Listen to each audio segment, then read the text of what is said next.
যে শেখ হাসিনা তার যুবলীগ ছাত্রলীগকে নানা প্রলোভন দিয়েছেন, আশ্বাস দিয়েছেন, তোমরা নামো, তোমরা প্রতিহত করো, প্রতিহত মানে তোমরা গুলি করো, তোমরা হত্যা করো, এর ফ্রি লাইসেন্স দিয়েছেন শেখ হাসিনা।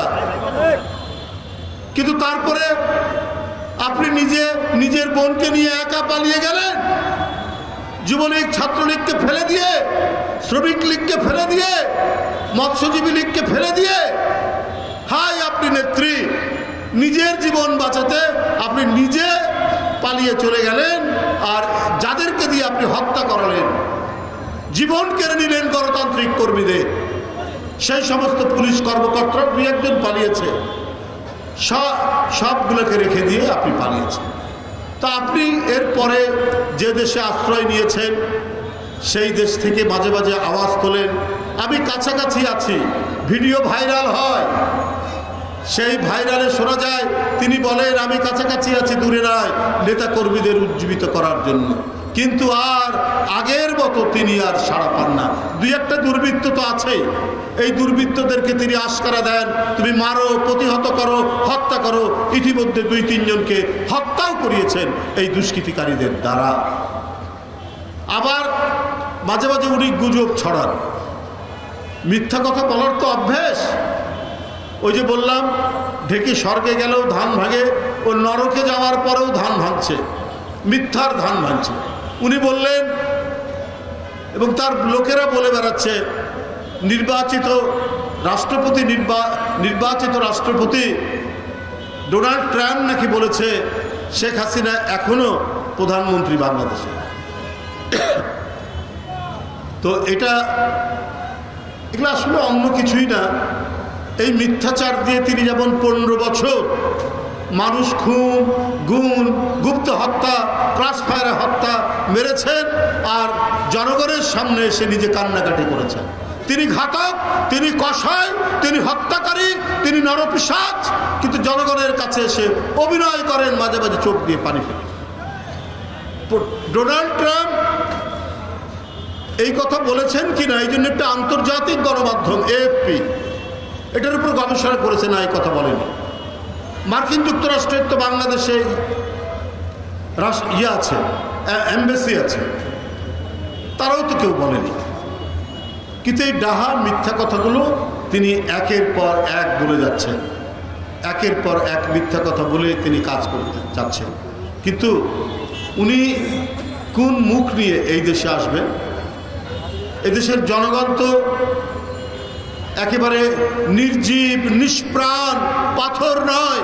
আপনার অপকর্ম, আপনার অপকীর্তি, আপনার ঘাতকের যে নিষ্ঠুর চেহারা 15 বছর ধরে বাংলাদেশের জনগণ দেখেছে। আপনি কত নির্মম হতে পারেন। আপনি নিজের ক্ষমতা, নিজের গতিকে নিশ্চিত করার জন্য আপনি অকাতরে আপনার পছন্দসই পুলিশ অফিসারদেরকে দিয়ে আপনি বলতে পারেন যে তোমরা হত্যা করো, তোমরা মারো, তাতে কোনো যায় আসবে না। আর তার পুলিশ কর্মকর্তারা বলেছেন পুলিশ সদস্যদেরকে যে তোমাদের কাছে বন্দুক দেওয়া হয়েছে, তোমাদের কাছে গুলি দেওয়া হয়েছে, এটা পকেটে রাখার জন্য নয়।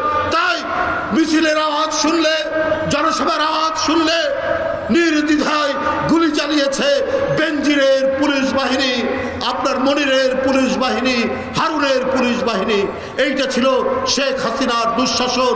ওই দুঃশাসন, ওই কলঙ্কিত অধ্যায়, ওই ভয়ঙ্কর ভয়াল যুগ কি আবার বাংলাদেশে আসবে? নিশ্চয়ই সেটা আর প্রত্যাবর্তন বাংলাদেশে ঘটবে না।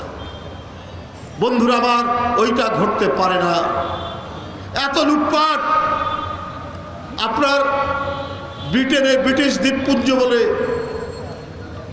একটি জায়গা আছে, ব্রিটিশ ভার্জিন দ্বীপপুঞ্জ। ওইখানে সালম শেখ হাসিনার অত্যন্ত ঘনিষ্ঠ লোক, অত্যন্ত প্রিয় লোক, প্রিয় ব্যবসায়ী, যাকে একের পর এক মনে করেছে অন্যের ব্যাংক কেড়ে নিয়ে তাকে দিয়ে দেওয়া হয়েছে। সেই সালমের প্রায় 18টি ব্যবসা প্রতিষ্ঠান পাওয়া গেছে। 18টি ব্যবসা প্রতিষ্ঠান পাওয়া গেছে। আপনার কি বলে দরবেশ সালমান এফ রহমান বাংলাদেশের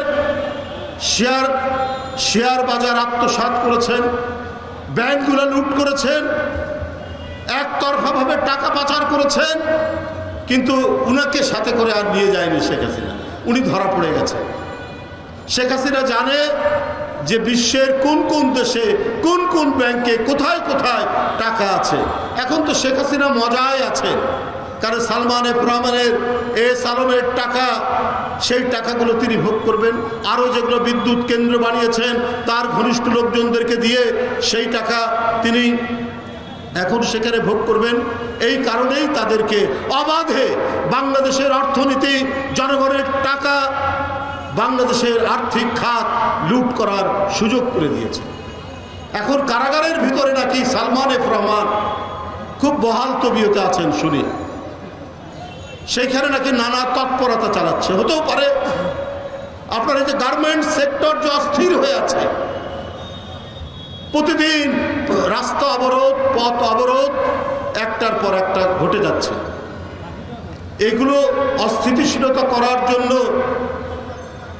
সালমান এফ রহমানদের যে ভূমিকা নেই এটা বলা যাচ্ছে না। আমরা স্পষ্টভাবে দেখতে পাচ্ছি ছাত্র জীবনে হয়তো ছাত্র দল করেছে, কিন্তু তো মেধার জোরে, সেই তো মেধার জোরে আপনার সে বিসিএস পরীক্ষায় উত্তীর্ণ হয়ে এসছে। তাকে 15-16 বছর হয়তো পদোন্নতি দেওয়া হয়নি, শুধুমাত্র তার ছাত্র জীবনের ব্যাকগ্রাউন্ডের কারণে, অথবা চাচার শ্বশুর অথবা মামার শ্বশুর বিএনপি করে, এই কারণে দেওয়া হয়। এখন তো তারা একটি জায়গায় থাকবে। এখনো দেখা যাচ্ছে চুপচাপ ঘাপটি মেরে থাকা, আন্দোলন সংগ্রামের কোনো স্পিরিটের সাথে যাদের কোনো সম্পর্ক নাই, খালি শুনি তারা সুশীল সমাজের লোক, তারা হলো গুণীজন, তাই তাদেরকে উপদেষ্টা করা হয়েছে। তো এই গুণীজন উপদেষ্টারা তারা তো চাকরিজীবীর মতো তারা কাজ করছে, কিন্তু বিপ্লবী সরকারের উপদেষ্টারা তো হবেন বিপ্লবী, তাদের চেতনা থাকবে অত্যন্ত গতিশীল চেতনা। তা না করে বাংলাদেশে কি আর উপযুক্ত লোক নেই সরকার চালানোর জন্য, যে তাদেরকেই বাছাই করে নিয়ে এসে তারা এখন তাদের পছন্দ মতো কাজ করবেন? এইটা আমরা ডক্টর ইউনূস সাহেবের কাছে আমরা আবেদন জানাতে চাই, আমরা তার কাছে অনুরোধ জানাতে চাই। গণবিচ্ছিন্ন মানুষ কোনোদিনই জনগণের উপকারে কাজে লাগে না। গণবিচ্ছিন্ন মানুষ কখনোই কল্যাণকামী এবং বিপ্লবী কোনো কাজ করতে পারে না।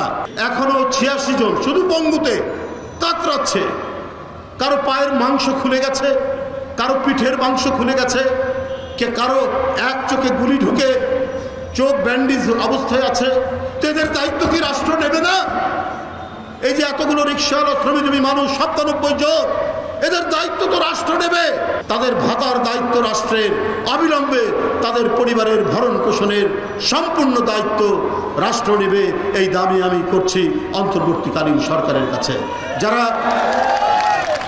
যারা পঙ্গু হয়েছেন, যারা পঙ্গুত্ব বরণ করেছেন, যারা আহত, যারা এখনো হাসপাতালে কাতরাচ্ছেন, তাদেরকে আশু চিকিৎসা দিয়ে তাদেরও পরিবারের যাতে কোনো ধরনের কষ্ট না হয় সেই ব্যবস্থা অন্তর্বর্তীকালীন সরকার করবে। এই বলে আপনাদেরকে সবাইকে সংগ্রামী সালাম।